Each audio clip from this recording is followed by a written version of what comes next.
kita akan bahas tentang mengalahkan ilmu hitam. Apa saudara? Ngomong sama sebelahnya, kamu bukan ilmu hitam. Nah, mari kita buka Alkitab kita saat ini. Di dalam kitab Efesus pasal yang ke-6. Kitab Efesus pasal yang ke-6 ayat 12 sampai dengan 17. Kitab Efesus pasal yang ke-6 ayat 12 sampai dengan 17. Saudara yang ganjil, saya yang genap. Kitab Efesus pasal 6 ayat 12 sampai dengan 17. Karena perjuangan kita bukanlah melawan darah dan daging, tetapi melawan pemerintah-pemerintah, melawan penguasa-penguasa, melawan penghulu-penghulu yang gelap ini, melawan roh-roh jahat di udara.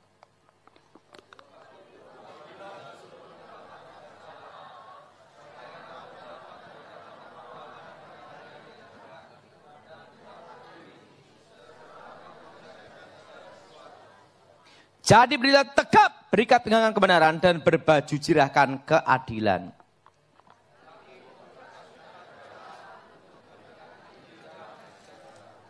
Dalam segala keadaan bergunalah perisai iman. Sebab dengan perisai itu kau dapat memadamkan semua panah api dari si jahat.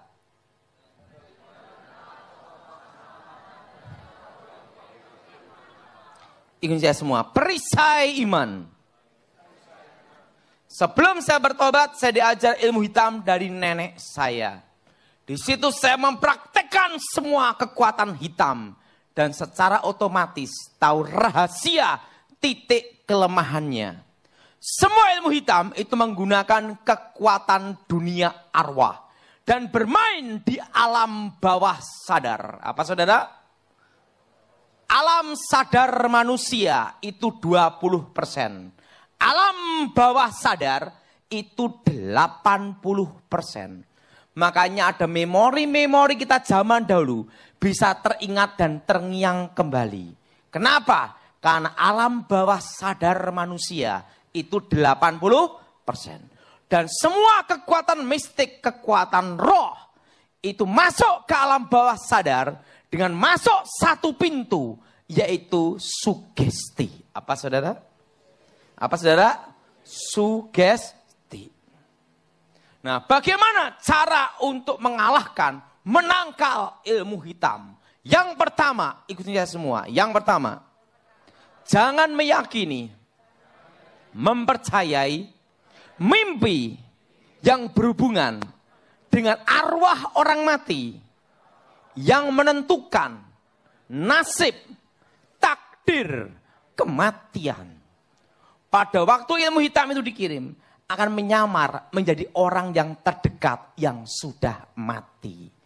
Contohnya jadi ayahnya. Daripada kamu susah di sini, ikut saya, lebih bahagia. Dia bangun tidur, yakin arwah ayahnya.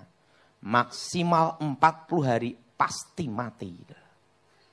Pada waktu percaya itulah, makan nyawanya. Dan semua ilmu hitam kalau dikirim pasti ada tanda bunyinya.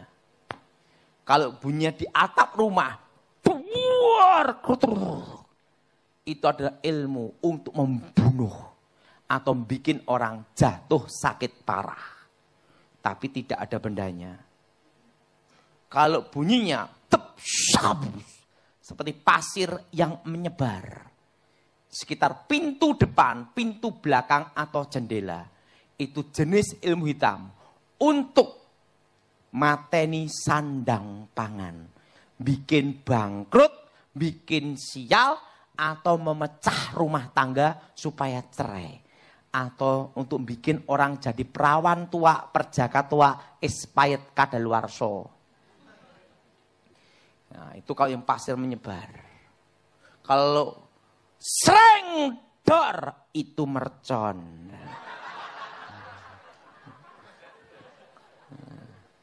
Begitu ada bunyi dor ledaan, pasti akan ada menyamar menjadi orang yang sudah mati.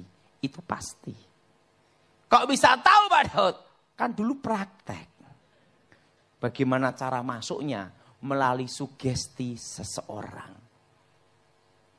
Jelas? Jelas? Melalui sugesti.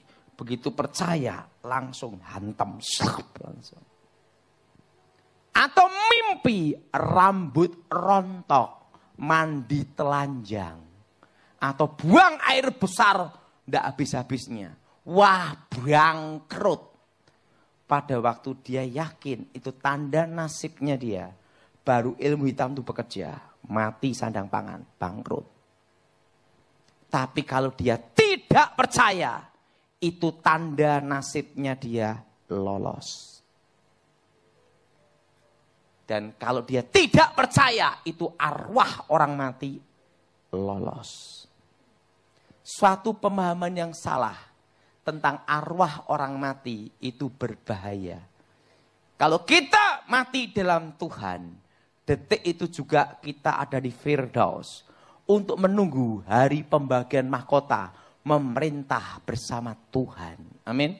Yang tidak dalam Tuhan atau mati bunuh diri, itu langsung ke dunia arwah, dunia orang mati, terpisah di antara orang hidup untuk menunggu hari penghakiman. Jadi tidak ada 40 harian, 7 harian, 1000 harian jalan-jalan cari mie ayam, siomay, bakpao. Justru yang mempercayai 7 harian itu yang paling berbahaya. Terkena ilmu hitam. Suami kena ilmu hitam mati. Ilmu hitam itu masih ada di badan suaminya. Pasti ilmu hitam itu akan menyamar menjadi suaminya yang sudah mati. Mami dari susah di sini ikut saya. Dia bangun, yakin arwah suaminya. Tidak lama pasti mati. Tapi kalau dia tidak percaya, itu arwah mereka lolos. Jelas? Jelas? Jadi bagaimana cara mengalahkan ilmu hitam? Jangan mempercayai mimpi yang berhubungan dengan arwah orang mati. Kalau memang ada mimpi yang dari Tuhan, kalau mimpi dari Tuhan ya dan amin dan pasti terjadi sesuai firman Tuhan dan tidak ada hubungan dengan arwah orang mati. Pak, kalau saya mimpi kadang ingat lupa, mimpi lagi, ingat lagi, mimpi lupa lagi. Itu mimpi apa Pak? Tanda kecapean. Suruh istirahat. Jelas? Jelas? Atau mimpi gigi tanggal 1. Wah, mati. Sekalipun kau mimpi gigi rontok habis semua. Jangan sedih, hanya mimpi. Pak, kalau mimpi ular mematuk kaki, apakah itu jodoh? Bukan, itu kena ilmu pelet. Ular itu lambang iblis. Jelas? Jelas? Jadi ingat, kalau saudara supaya tidak kena ilmu hitam, yang nomor 1. Jangan mempercayai mimpi yang berhubungan dengan arwah. Dan yang kedua, ketakutan. Ini semua, ketakutan. Semua kekuatan mistik, kekuatan roh, menggunakan sisi ketakutan manusia untuk diubah menjadi energi. Namanya energi negatif. Untuk diubah menjadi penglihatan. Benteng pertahanan. Masuk alam bawah sadar. Atau kekuatan menyerang. Makanya orang yang takut setan pasti ketemu setan. Dari energi ketakutannya diubah menjadi penglihatan. Makanya penampakan setan di seluruh dunia menggunakan sisi ketakutan, legenda, mitos, budaya, kepercayaan setempat. Nah, wujud setan yang asli sampai detik ini tetap malaikat kegelapan. Tetapi dalam penampakannya menggunakan sisi ketakutan untuk diserap energi, untuk diubah menjadi penglihatan. Makanya penampakan setan tergantung kepercayaan setempat. Jelas? Jelas? Nah, misalnya di pinggir jalan dipercaya ada kepala terbang. Orang takut lewat situ. Lari. Makanya orang yang takut setan pasti ketemu. Karena dari energi ketakutannya diubah menjadi penglihatan. Nah, wujud setan asli gimana? Tetap malaikat kegelapan. Jelas? Tapi penampakannya mengambil sisi energi ini. Nah, udah takut setan, mau ke toilet selalu nyanyinya gini. Oh Tuhan, pimpinlah jalanku. Ku tak berani jalan sendiri. Setan lihat, memang Tuhan pimpin kamu. Tapi aku ingin tengok kamu. Makanya orang yang takut setan pasti ketemu. Ngomong sama sebelahnya, kamu bukan setan. Tapi orang yang berani sama setan, mana setannya? Saya tunggu di sini. Sekalipun puluhan tahun di rumah angker pun, dia tidak lihat setan. Kenapa? Tidak ada energi yang bisa dirubah. Jelas? Sehebat-hebatnya pusaka apapun juga. Kalau yang memegang tidak percaya, maka kekuatan pusaka itu tidak berfungsi. Karena tidak ada energi yang bisa dirubah. Kita tahu pusaka-pusaka tanah Jawa dipuja-puja, disembah-sembah. Yang langkai pusaka itu bisa mutah darah stroke. Belanda tidak percaya pusaka tuah dan yoni. Sama Belanda disita, dibawa ke negara Belanda. Diputer-puter, dibanting untuk mainan arkeologi. Banyak pusaka-pusaka tanah Jawa di Belanda, betul? Kenapa Belanda tidak kena tuah yoni pusaka? Ingat, karena yang memegang tidak percaya. Ini kuncinya. Semua ilmu gaib itu kelemahannya adalah pada waktu tidak dipercayai. Jelas? Jelas? Kita tahu Pangeran Diponegoro terkenal sakti mandraguna, gawat kaliwat lewat. Udah gawat lewat lagi dah. Terkenal dengan ilmu panglimunan, ilmu menghilang. Dan dengan ilmu kebal, aji lembu sekilan.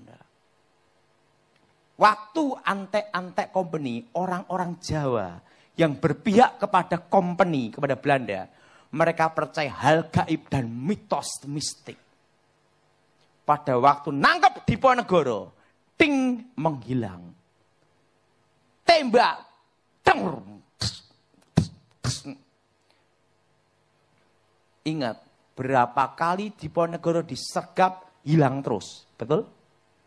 Belanda tidak percaya ilmu menghilang. Belanda lebih percaya pistol. Sama Belanda dijebak dalam perjanjian. Ditangkap sama Belanda, tidak bisa menghilang. Ditahan puluhan tahun sampai meninggal. Kenapa tidak bisa menghilang? Karena yang menangkap tidak percaya. Tidak ada energi yang bisa diserap untuk dirubah. Jelas? Makanya dukun-dukun zaman Belanda ditembak, yang nembak siapa? Antek company, orang Jawa yang berpihak kepada Belanda. Mereka percaya gaib dan mitos, maka energinya bisa diserap. Tembak, jedor, tidak mempan. Begitu Belandanya sendiri yang tidak percaya, jedor, mati. Makanya banyak dukun-dukun di zaman Belanda mati semua. Kenapa? Karena yang nembak tidak percaya. Makanya demonstrasi kebal harus sama-sama sugesti. Makanya selalu di tempat umum. Supaya apa? Orang yang percaya sugesti ini diserap energinya. Jadi benteng pertahanan. Coba kalau anak kecil yang nusuk, yang tidak percaya. Cep mati dah. Jelas? Jelas? Makanya ilmu pernafasan, tenaga dalam. Dak! Pasti jatuh. Yang jatuh itu karena apa? Sugesti dan percaya. Coba berhadapan dengan orang yang tidak percaya. Sededak, jengkrit sendiri dah. Kenapa? Tidak ada energi yang bisa diserap. Makanya semua ilmu mistik itu kelemahannya adalah pada waktu tidak dipercayai. Jelas? Jelas? Nah, guru saya waktu itu ngajarkan saya. Kenapa kamu saya latih bela diri? Insting, skill, kemampuan semua diajarkan. Karena setan pada waktu diperlukan pamit. Goodbye. Itu yang sering terjadi. Pada waktu latihan, tembak enggak apa-apa, bacok enggak apa-apa. Nah, pada waktu yang sebenarnya, setannya jaga capek juga. Lari, mati kamu. Makanya guru saya ngomong, harus ada alternatif yang kedua. Kamu tidak boleh mengandalkan kekuatan mistik nomor 1. Tapi harus punya skill dan kemampuan. Kenapa? Justru waktu diperlukan, setan itu permisi. Beda dengan Tuhan. Waktu kita perlukan, dia ada. Makanya banyak sekali toh yang sok-sok jago pakai ilmu mistik-mistik.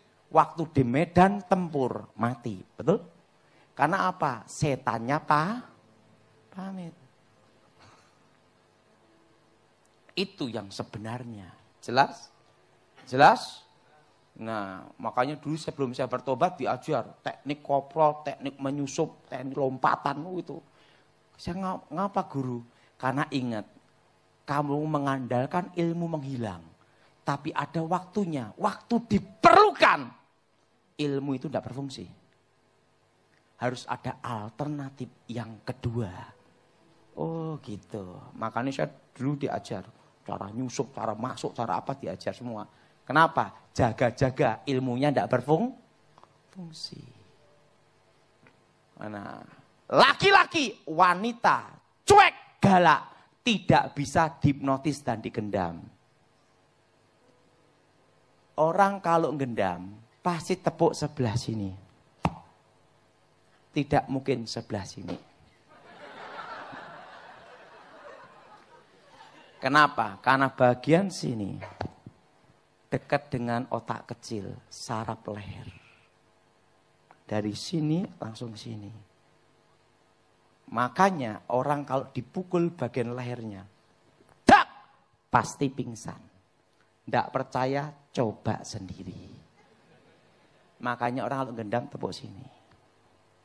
Apa kelemahan ilmu gendam dan hipnotis? Cuek galak. Ada aku. Udah bubar. Bubar. Makanya orang kalau gendam itu nawarin jasa dulu. Atau jam. Pak, saya perlu uang gini. Oh iya, tepuk, kena. Coba, ada apa jam? Jual aja di toko. Cuek, enggak bisa. Makanya orang kalau menghipnotis lewat telepon, dibikin panik dan takut dulu. Pak, anak Anda namanya Andreas kecelakaan di mobil, sekarang muntah darah, gini Pak. Nah, yang terima telepon panik, oh iya, transfer uang. Nah, habis. Kok tahu? Kan gurunya. Tapi coba, Anda kecelakaan karena musibah gini. Ya udahlah, kami bayarin. Cuek. Anda mendapat hadiah 1 miliar, ambil aja sendiri. Itu kelemahan hipnotis. Dibikin takut, dibikin sugesti dulu. Baru masuk dari energi negatifnya, diubah menjadi kekuatan masuk alam bawah sadar. Jelas? Bagaimana supaya tidak kena hipnotis? Ingat, kalau ditelepon atau orang yang tidak dikenal mendekat, cuek, jangan ditangkepin. Nanggepin, sugesti, plek, kena. Jelas? Jelas? Yang kedua, ingat, semua ilmu gaib kelemahannya adalah yang ada dianggap tidak ada. Makanya saya dulu diajar sama guru saya waktu itu ngomong gini. Orang kebal segala senjata. Berarti kebal logam. Tapi ingat, tidak kebal untuk dicekik. Makanya dulu sebelum saya bertobat, saya dilatih guru saya. Khusus ilmu mencekik, membunuh ilmu kebal. Jadi kok ilmu kebal apapun, cekik pasti mati. Karena apa? Kelemahannya ada di nafas. Model cekikannya ada. Siapa yang paling besar di sini? Mana? Tapi tenang aja, kalau 15 detik pasti mati. Kalau 5 detik ya hanya dikit-dikit lah. 1 detik terasa sakit. Ah, ini yang gemuk ini, sini. Nah, sini. Berdiri sini aja. Yang mimpin pujian nanti siapa? Iya, enggak apa-apa. Nah, dulu sebelum saya bertobat, orang kalau kebal, makanya lawan saya itu kalah semua. Kan gini. Tembak. Ting. Nah, posisi kebal pasti berhenti gini. Nah, waktu lawan seperti itu, saya dulu seperti apa?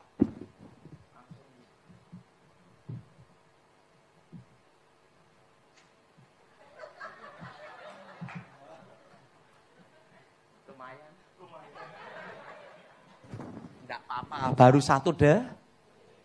Kalau 5 detik selesai. Pingsan. Gini. Dari sini. Makanya lawan saya dulu KO semua. Kenapa? Mereka mengandalkan mistik. Percaya diri kebal. Saya langsung siap. Langsung kunci leher. Tek, selak. Selesai. Selama saya belum bertobat, saya lewati ratusan pertarungan. Semua KO. Tapi kalah sama pendeta gemuk. Itu. Rasanya gimana? Lumayan kan? Itu kalau 15 detik, napas berhenti. Karena semua ilmu gaib kelemahannya ada di nafas. Makanya untuk membunuh ilmu kebal, kepala taruh dalam air. Tembak, jedor, mati. Maka PKI zaman dulu matinya gimana? Tenggelamkan dalam air. Baru dieksekusi. Jelas? Nah, yang ketiga, akar pahit kecewa dendam. Apa saudara? Nah, semua unsur gaib kekuatan mistik itu bermain di satu unsur. Namanya api kegelapan. Apa saudara? Dipercaya jin, setan, peri, perayangan tercipta dari unsur api. Maka neraka itu full api, bukan full AC. Tapi ingat, Tuhan tidak pernah menciptakan setan. Karena segala awal yang diciptakan Tuhan itu baik. Tuhan menciptakan malaikat, sepertiga malaikat jatuh dalam dosa, jadilah setan. Nah, kalau kita kecewa akar pahit dendam, hati itu kan panas. Itu adalah satu unsur dengan api kegelapan. Makanya saudara, Alkitab berkata, kalau kamu mengampuni, Bapamu pun mengampuni. Kalau kamu tidak mengampuni, Bapamu pun tidak mengampuni. Pengampunan adalah kunci pemulihan. Suami kena guna-guna, istrinya kecewa akar pahit. Dari energi negatif istrinya untuk memperkuat mistik suaminya. Tapi kalau istrinya mengampuni, dihadapi tanpa dendam, tanpa kecewa. Ingat, mobil sebagus apapun, tidak ada bahan bakar, mogok. Betul? Makanya kelemahan ilmu guna-guna. Kalau sang istrinya tidak ada kekecewaan, tidak ada energi yang bisa dipakai untuk mencengkram suaminya. Makanya ada iman, ada pengharapan, tapi yang terbesar adalah kasih. Jelas? Jelas? Nah, yang keempat, keluarga harmonis tidak bisa tertembus oleh ilmu hitam karena ada kekuatan cinta. Apa saudara? Itulah cinta, cerita indah namun tanpa akhir. Nah, suami istri itu ada namanya ikatan batin. Orang tua anak itu ada ikatan batin. Itu bukan ilmu gaib, itu anugerah yang maha kuasa. Maka kalau anak ada musibah tanpa dikasih tahu, ingat, orang tua bisa terasa. Betul? Itu namanya firasat. Itu anugerah dari yang maha kuasa, bukan ilmu gaib. Demikian kalau suami ada musibah di luar negeri, tanpa dikasih tahu, istri bisa terasa. Karena ada ikatan batin. Suami istri saling mencintai, orang tua anak saling mencintai adalah benteng takdir yang tidak bisa ditembus oleh mantra apapun. Makanya yang bisa kena ilmu hitam adalah apa? Orang yang rumah tangganya broken home. Suami istri ribut terus. Suami istri berjauhan, jarang komunikasi. Orang tua anak ribut terus, baru bisa dikerjain. Tapi kalau suami istri, orang tua anak saling mencintai, ikatan batin menyatu, itu tidak bisa ditembus oleh ilmu hitam setingkat apapun juga. Itu namanya kekuatan cinta, benteng takdir yang tidak bisa ditembus. Jelas? Jelas? Nah, kenapa dukun kalau mau nyantet harus lihat foto, hari dan tanggal? Hari dan tanggal supaya tidak salah sasaran. Kenapa foto? Untuk mengenali target. Orang ini bisa dibunuh atau tidak. Itu dilihat dari sorot mata. Mata adalah jendela hati kita. Orang tidak suka sama orang bisa dilihat dari mata. Orang yang suka orang dilihat dari mata. Yang paling susah ditebak, mata buta. Maka dulu sebelum saya bertobat, itu diajar sama guru saya. Tapi tidak 100% benar. Itu 95%. Makanya kalau mau nyantet orang, lihat fotonya dulu. Ini bisa target kena apa enggak? Itu dari foto. Ini orangnya gimana, sifatnya gimana. Sikap bisa enggak? Dilihat dari foto. Nah, makanya dulu saya tanya guru saya. Guru, bagaimana supaya saya bisa mengenali target orang yang mau dihabisin? Guru saya ngomong, kalau kamu banyak melihat penjahat, perampok, pembunuh, penipu, pencoleng 10.000, secara otomatis mengenali orang baik itu paling mudah. Maka saya diajar, sorot mata orang, sifat gini-gini, itu sebelum bertobat. Itu bukan ilmu gaib, itu pengalaman hidup. Lihat target. Nah seperti ini, tapi ini bukan karunia Roh Kudus. Dan bukan ilmu gaib, bukan, itu pengalaman hidup. Nah contoh mata seperti ini, coba nih. Nah berdiri. Iya berdiri. Santai aja. lihat dari sorot mata, des. Ini orang ini paling banyak menyimpan sesuatu. Kalau kekecewaan disimpan, target kena.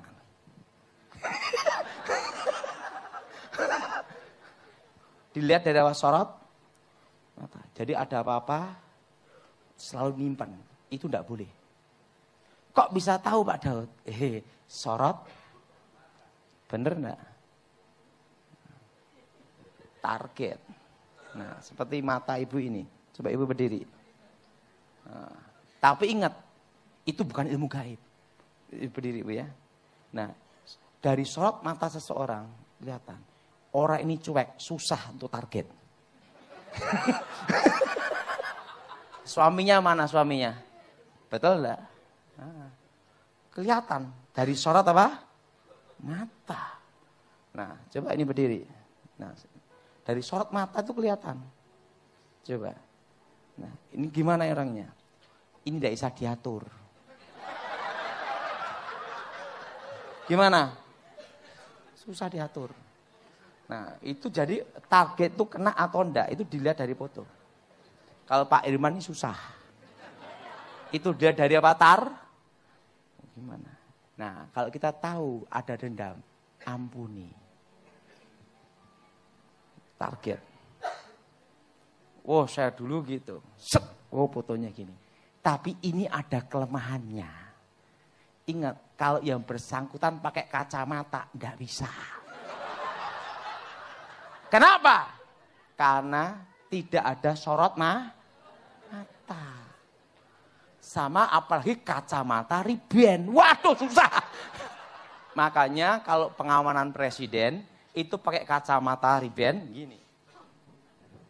Gini pasti. Kacamata gini. Kenapa? Supaya ngelirik sana-sini udah kelihatan. Nah, berbahagialah yang beli kacamata. Itu kacamata. Kenapa? Dari sorot mata ini tidak bisa tembus. Nah, dukun itu pasti mempelajari itu. Kok bisa tahu Pak Daud? Kan dukunnya. Ini orang ini mau ditarget, kena apa enggak, itu bisa kelihatan. Dihabisin bisa enggak? Kelihatan. Nah, jelas? Jelas? Nah, seperti bapak ini. Coba lepas kacamata. Kalau dia enggak dilepas kacamata, enggak bisa. Terus, nah, ini orangnya pinter. Nah, tapi orang yang enggak mau ribut. Ya udah gitu. Gimana Pak? Target susah. Karena apa? Orangnya pakai ini logika, bukan pakai ini. Susah. Jadi ingat, semua ilmu hitam itu ada kelemahannya. Dan ingat, itu bisa keliru. Kelirunya gimana? Kalau terlalu dekat, perasaan itu jadi dekat, tidak bisa. Makanya dukun itu menyantet pakai apa foto. Ini target ini bisa kena apa enggak?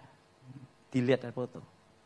Kelima, orang pelit paling mudah kena ilmu hitam.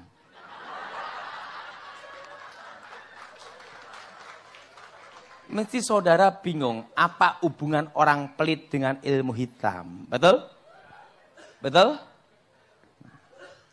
Semua penangkal ilmu hitam, penolak bala. Semua aliran dukun. Begitu ada kiriman ilmu hitam atau kasus kerasukan, kasus apapun. Langkah pertama, bancaan selamatan. Supaya orang-orang miskin ini makan.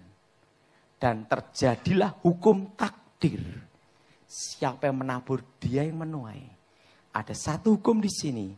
Orang yang menaruh belas kasihan ke orang-orang miskin, sesungguhnya memiutangi Tuhan.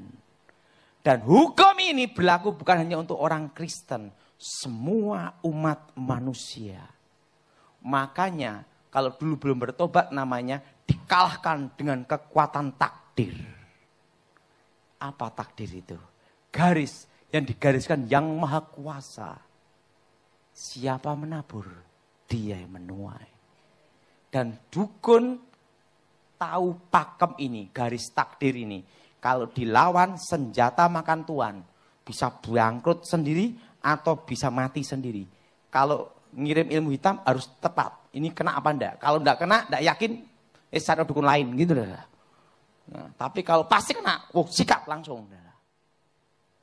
Itu mengenali target. Nah, setelah saya bertobat, tidak boleh bancaan selamatan. Karena ngundang-ngundang setan, ngundang-ngundang roh. Setan ketemu setan, reoni semua. Tapi inti di dalamnya saya tahu. Pada waktu saya belum bertobat, saya menguasai ilmu Singo Ledoyo. Berubah jadi singa sakti, kebal segala senjata. Itu lakunya berat. 7 hari ngebleng, ndak makan, ndak minum. 7 hari Pak Tigeni, tidak boleh lihat unsur api, ndak makan, ndak minum. 21 hari topo ngepel, sehari semalam sekepel nasi. Setelah itu topo ngelambiang, jalan kaki menyusuri sungai, 7 hari 7 malam. Tanpa makan, tanpa minum, tanpa tidur. Dan kaki ndak boleh nekuk. Harus gini toh. Makanya kalau dulu belum bertobat, fisik ndak kuat, pasti gila. Harus kuat bener. Dan apa yang terjadi? Setelah menguasai itu, baca mantra di Sungai Tempo, baca mantra, dek, berubah jadi singa sakti, kebal segala senjata. Kalau menguasai ilmu Singo Ledoyo, pasti menguasai ilmu babi ngepet. Saya menguasai ilmu itu. Pantangannya tidak boleh ketemu Manado Batak. Jadi rica-rica. Nah. Api tenang. Itu pakai minyak teplok api. Kalau apinya gini artinya aman. Kalau goyang-goyang bahaya. Langsung pakai kain hitam baca mantra. Slep. Ngup, ngup, ngup, ngup, ngup, ngup. Jadi babi. Nah, ada selokannya. Sedot. Syep. Emas, uang, cek, sedot semua. Langsung ke rumah, buka. Ada harta semua. Karena dulu belum bertobat, saya tidak mau ngerampok kecil-kecil tak balikin. Akhirnya saya punya inisiatif. Bagaimana ngerampok bank. Maka saya punya pengalaman pahit dengan satu bank namanya BRI. Bank Rakyat Indonesia. Habis kan baru belajar. Udah berhasil bobol rumah orang. Sekarang coba bobol bank. Api tenang. Langsung nguk, nguk, nguk, nguk jadi babi. Bank BRI ada slogan ada. Sedot mental, sedot mental, sedot mental. Nungging-nungging gagal bobol bank BRI. Maka amanlah nabung di BRI. Saya pulang, nguk sampai rumah. Guru saya ngomong, "Ton, baru ngapain kamu?" "Guru, kenapa aku bobol bank BRI tidak bisa?" Guru saya berkata, "Dari Adam Hawa sampai kamu, tidak ada tuyul babi ngepet bobol bank kecuali kamu." Langsung guru saya ngomong, "Ini rahasianya, bank tidak bisa dibobol tuyul dan babi ngepet sampai modar ngepotnya. Karena di bank itu uangnya orang pelit dan sosial kumpul jadi satu. Septic box-nya orang pelit, septic box-nya orang sosial kumpul jadi. Oh, jadi ilmu hitam ini kalau orangnya pelit target diterima. Orangnya sosial nolong gimana guru? Ngomong aja, cari dukun lain. Ingat, orang yang suka menolong, suka memberi, itu adalah penangkal ilmu hitam. Maka di gereja itu, di Alkitab, ada persembahan sulung, ada kolekte, ada perpuluhan. Saya rasa hari ini kolekte berubah. Waktu mau ngasih, hanya satu pilihan. Mau ngasih atau dibobol babi ngepet. Dan yang terakhir, Kalau kita hidup dalam Tuhan, ada kuasa Tuhan. Roh dalam diri kita lebih terang yang menyinari kegelapan. Ingat saudara, semua unsur mistik apapun, kelemahannya ada satu. Pada waktu tidak dipercayai. Kenapa Belanda bisa menjajah 350 tahun? Karena mereka tidak percaya. Jelas? Nah, mulai hari ini jangan pelit-pelit. Ngomong sebelahnya, ingat babi ngepet.